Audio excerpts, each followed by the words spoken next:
Hello everyone! Welcome to my mini vlog. For today's video guys, I just wanna flexing my very colored house.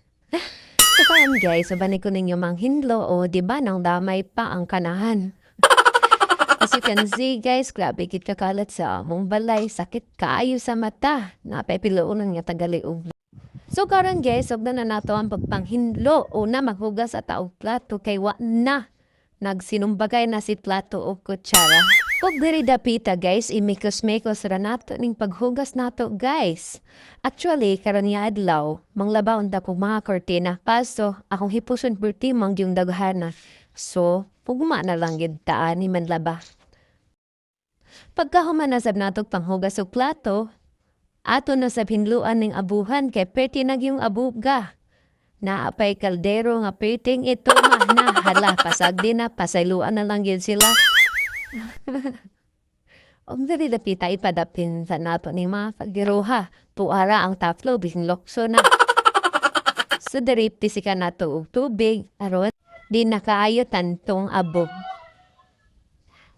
Pagkahuman sa kusina, ari na sabta sala, kay perti nagyong kalata mag-organize sa tadring dapita.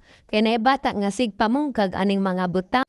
Samtang sige kog arrange, gasinamok sabning bata Lami na gyud kaayo ni kusniton ba? Pagkahuman, diri na sabtas kwarto sa mga bata, actually sila gyud nung nagahipo sa igdaanan nila ug sa amuwa, kaso gaina dugay miss akong bana nakamata. Adlaw na gid kaayo mi nakamata, gipukaw dayon nako sila kay aron mga ligo na. Nag-alarm man to ang akong bana og alas 4:30.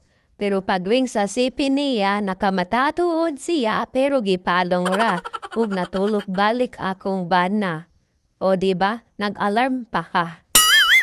Ug sa dihang adlaw na kaayo nakamata perti gyud namong karakara. Kayang among estudyante malate na.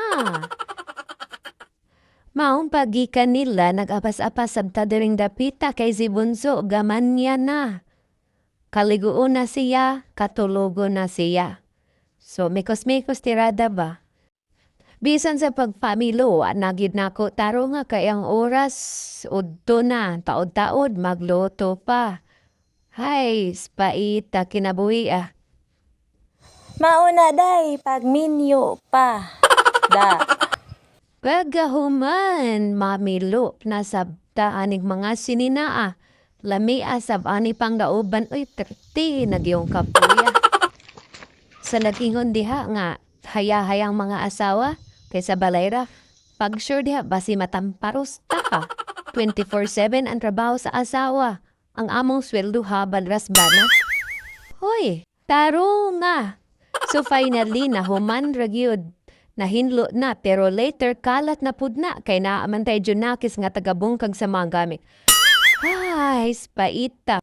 Wala gyoy kahumanan ning trabaho Tertigyong kapuya.